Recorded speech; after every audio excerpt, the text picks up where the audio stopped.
Well, hello. Hi. This is where all the ephemera lives. Charlotte, Spotlight Artist Series. Hello. Welcome to Pinky. Pinky is like maybe one of the happiest places on earth. Cannot imagine how much painting I get done in here. I wanted to show you my closet. This is for drawing. So I have 14 paintings here. I have paintings in here. It's so genius. I love it so much. I can't have complete chaos. Okay, so this is how paintings begin in my world. We start with the charcoal sketch. Okay, I'm usually working from photographs, so I'll just show you one. So this is the whole show. Like, these are all my photos that I'm working from. So charcoal here in Iceland. So that's the charcoal sketch for that. And that's stage one. Sure. Yeah, and then stage two, the wash so then stages. you wash them? Mm-hmm. I have 3 distinct stages. I'm either in the sketch, or the wash, or if I get here, I'm doing basically, I'm just going to take out another one. Like, here's one that's in the mid stage, maybe 4 stages. So this is like first, more serious coats of paint, and that's stage 3, really. And then I know when I'm done. When 1, 2, 3. What are they? Here's 4. I'll show you. So one is sketch right here, charcoal sketch. 1 is sketching. And then 2 is washing, which is on there. 2 is washing. And those are shears. When I say washing, I just mean like a shear layer with a lot of solvent and not a lot of paint. And then I get here, and here's the final. Here's when I'm really done. So this is the Beverly Hills Hotel. This is already sold. So half of this show is already sold, which I'm very excited about. So great. It is great. You know what? It keeps me inspired. Actually, I think more than anything, it makes me feel legitimate, like people love what I'm doing. And that's really important. I have to sell my work. I have to. Otherwise, I'm happy to paint for myself, but I feel so obligated and so much more inspired when I'm painting and people are like, yeah, I want to buy it. There's another finish. I don't like to consume creative. I like to make creative. Yeah, the third is the painting, and then trying to figure out when you're done. Stage 3. Funny you asked that. Isn't that the question? Because I look at the one over there above the bed, under the cocktail sign. Now, technically, that's to me in kind of the wash stage / early paint stage. But there's something super magical and something super, to me, special of capturing something before it gets overworked. That is the obligation of the viewer to fill in the blanks, right? And that to me is where like the fantasy of it kind of comes in, of looking at a painting and going, what's going on in there? You know, I need to take another look. Does that make sense? Yeah. Okay. So to me, obviously, here's the great example. So obviously, let's just look at that one, because to me, that one's in a really kind of cool place where I'm like, I could maybe stop there, but we just talk about this guy. He's in my painting, and I took a picture of him a long time ago, and I just love him. He's like 8,000 degrees Fahrenheit, and look at his hair. He looks like a penguin, and he's been sleeping on the back of his head. I just love him so much. He's so much fun to paint, and he's got boobs. Here's the photo, right? So now you have all the information. You can see the swimmers, but barely, right? And so then I have to kind of say to myself, do I need the swimmers? I love the swimmers, but there's something kind of magical about not providing all the information. Every artist has to make those choices of like, when is it done? Could I render things more perfectly? Sure.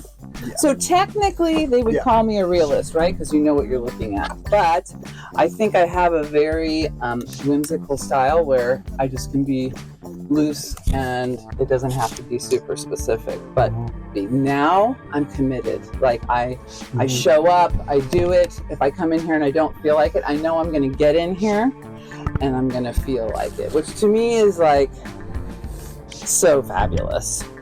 So the reason I started painting again was because I fell off of a horse and I couldn't find any comfortable place to sit. I couldn't lay down. I couldn't do anything. And I was so physically in pain. The only thing I figured out that I could do that wasn't uncomfortable was stand. And that became slightly dull. So I thought, oh God, why don't I just go paint? and why don't we do a gnome show? So I said, okay. So that's how I got focused. So much fun. And it was the beginning of like really coming back to painting. So what does CT do? So now this painting, which is done with the wash stage, the other thing I'm going to show you that I do, this is important, this is part of the process, is I track my time. Because I do commissions and I do the show work, and I really want to know how much time do all of these things take. So I track my time. So it'll be really interesting. Probably the stuff I paint for the shows is a lot faster than the commissions. The other thing I do is I do track my colors, because different paintings, I have a whole stack of all this stuff back here, because I just like, what was that color, right? So all of these palettes, I just save them. But like this was Elmo, which was a commission I just finished. I just love these. They're beautiful. Yeah, and this was Mimi, this other horse. She was a chestnut pony. Sometimes I go back to these and go, oh, hey, man, what was that color? It started here, and then it went there. And like you can see that cadmium orange up there. It's just like, that's what really changed it. Sometimes I think these are fun to go back to, and I'm going to make some kind of manual. The other manual I need to make, and I'm just getting started. When I need something, I start here. Like, what colors do I have? Like, I get confused, you know, like which red? I'm like, oh, shit, I don't know.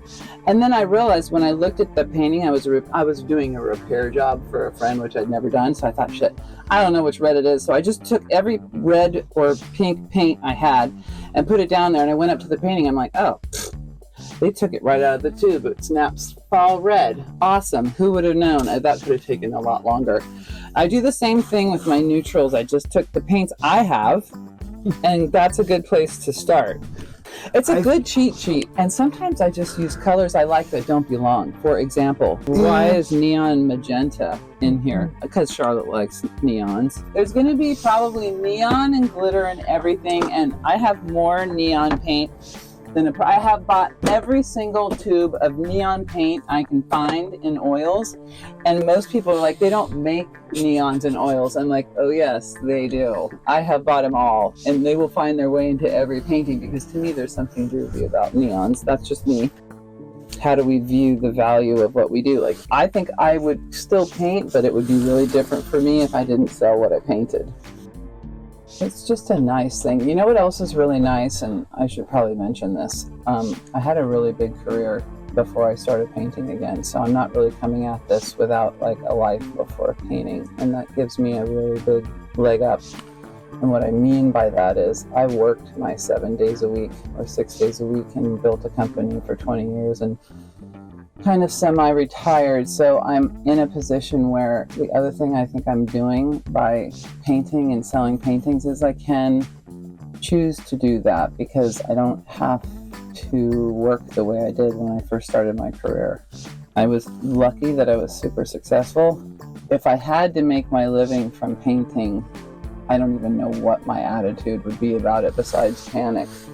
I'm just super duper lucky that it's not where I am, that I have left this open to become whatever it is. I'm always delighted when it's something that I already know. I'm like, oh my God, I already knew that? That's so cool. Like, I actually know something. We all have judged people in our mind who judge us, that aren't even there. You know, we were talking, yes, great point. Or they're dead. Or they're dead. Conversations wander. Yeah. Anyway, I'm very fortunate that I get to have fun with painting, and like I said, it does keep me very inspired to sell things, but I would paint even if I didn't.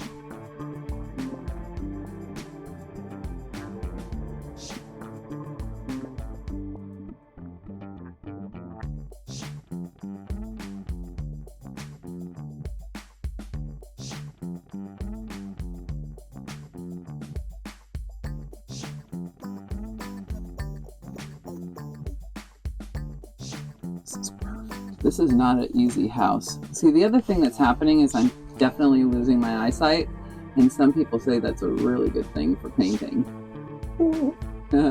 I think that's funny. Yeah, that worked. It's a very strange roof line.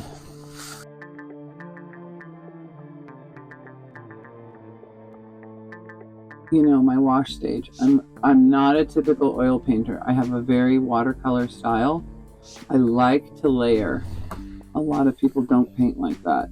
Oil painting you can paint however you want, because bottom line is you can't mess with the results, right? Whatever the results are, the results are. If you like them, don't like them.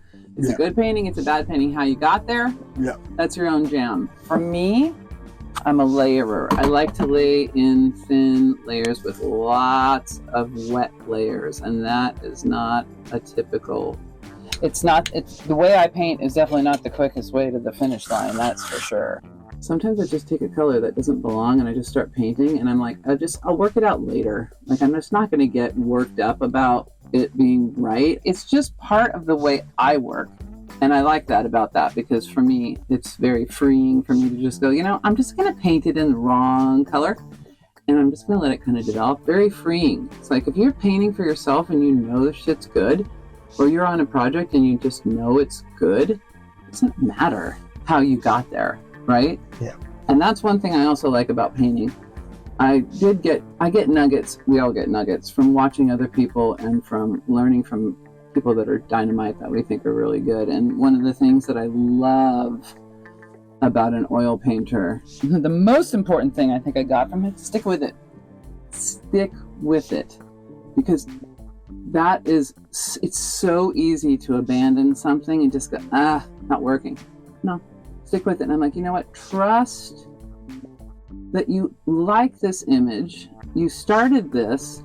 You're going to get there. It's going to go bad for a while, maybe, or badly for a while, and then it's going to come back. And for me, that's kind of a funny thing, because even one of my art teachers is like, they'd walk by my easel and just say something like, you can bring it back. I'm like, okay, so yeah, I know I'm off track, but we'll get back to it. And I love that about oils, especially, even though I love the whimsy of watercolor and I love the simplicity of watercolor. The cleanup is a joy.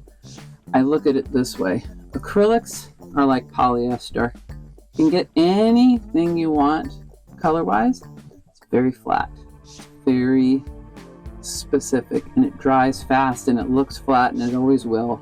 It's never going to have luster. And cotton to me is like watercolor, like light and airy and beautiful colors. Always, cotton's just awesome. But the premier product of the world and textiles is silk, because even colors that would theoretically be like really unattractive in polyester or really unattractive in cotton, like think of avocado polyester or burnt orange cotton, not good. In silk, all colors are beautiful. You cannot really make an ugly oil painting because the material is so freaking gorgeous. It's going to save your ass.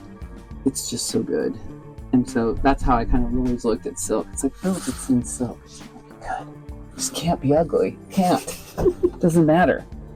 Just a yard of fabric is beautiful on its own, like right out of the tube. It's the same exact idea for me with oil painting. It's just like working with fabric. And they have their places. Trust me, I loved working in acrylics and I loved working in watercolor, but to me, this is the Cadillac of products. It's just always gorgeous. I'm already getting into the details here, just because I'm doing that, and typically I don't, but I'm enjoying it. So, again, sure, I'm not working necessarily efficiently, but I'm just in this groove over here. How close is that, do you think? This has got a ways to go. I'm probably a ways to go. Yeah, no. I'm going to get this. Well, first of all, because I work so wet and so sheer, I have to let it dry for a while and come back to it. Now, I do like some of this wood grain showing through. That's why I love working on wood. When you work on a canvas, you get a lot of texture, and I don't necessarily love that.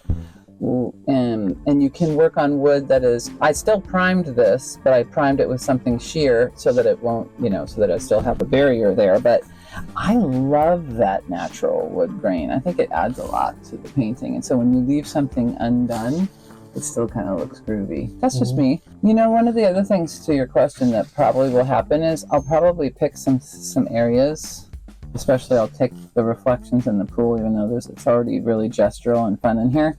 I'll take some of these details and really work these out. And that will probably be something I'll do as a decision with this particular piece is, why do I need to tell this whole story? You already know what this is. You don't even need me to do anything else here, really, right? This is all set in here. This is sky and mountains and trees. You can tell. How much do I get in there with? We'll see. Definitely want to get some of these pinks because I love those colors. And I love this coral and this coral in here. I probably have at least 4 hours left in this piece of painting. And I probably won't even go and really paint this car, but what I will do is I will go in there and finish the highlights. If I do nothing else, I'm going to hit it with the hot white. You know what we should do? We could go inside and I could show you a couple pieces that are inside that are on the drying rack in the office. One from the show and one of commission, which I think would be fun for you to see. On the move. Okay.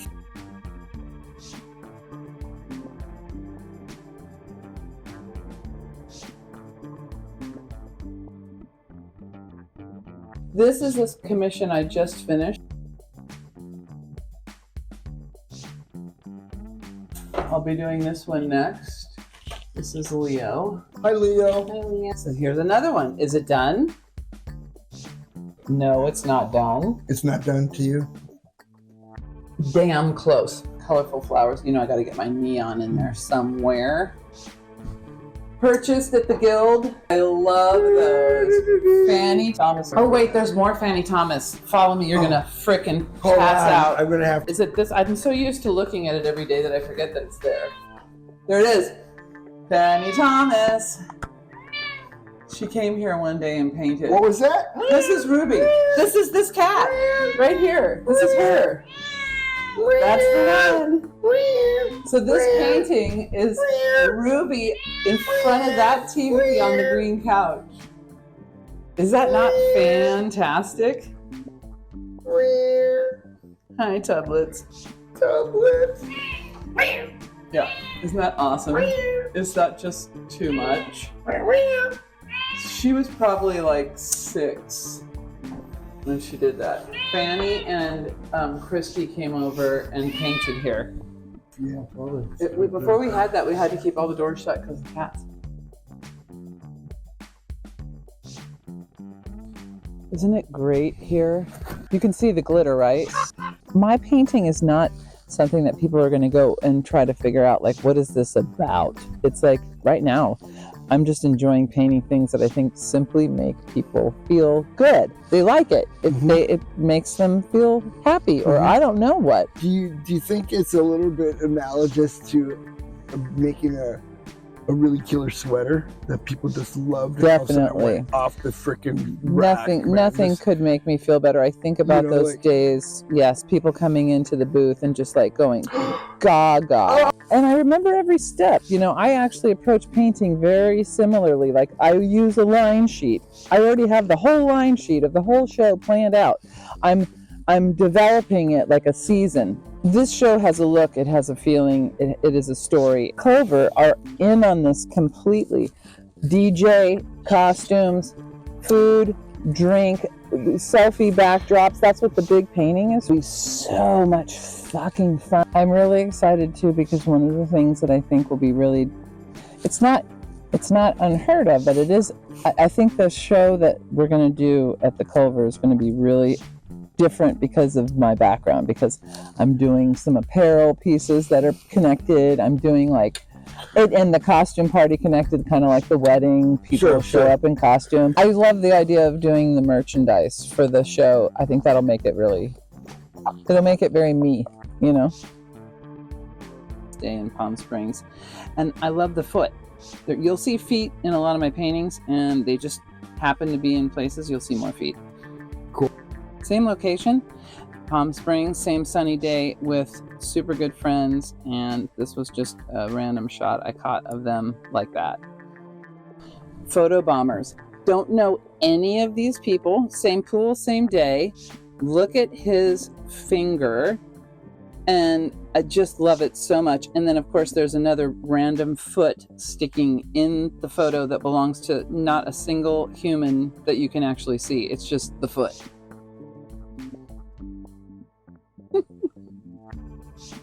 The original sketch of the foot I'm going to send you. My husband is obsessed with it. It's very funny.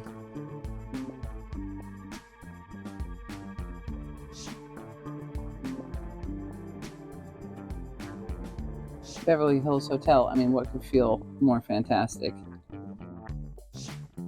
I love the figures. I love the colors. I love the place. You know I've stuck neon in there.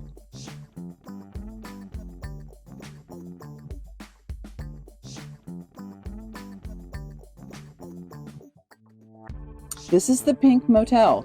No longer used as a motel. Wait, but what's fun about this too is I not only love the colors of the rainbow, which of course are neon, I love the surfers. They're very small, they're very subtle, but they're in there.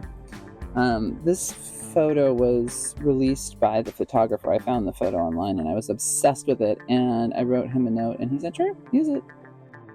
So yeah, there's some humans in there.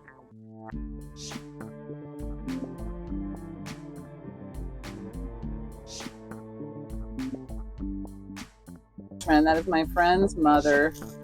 That probably is the 50s. And that is Renee.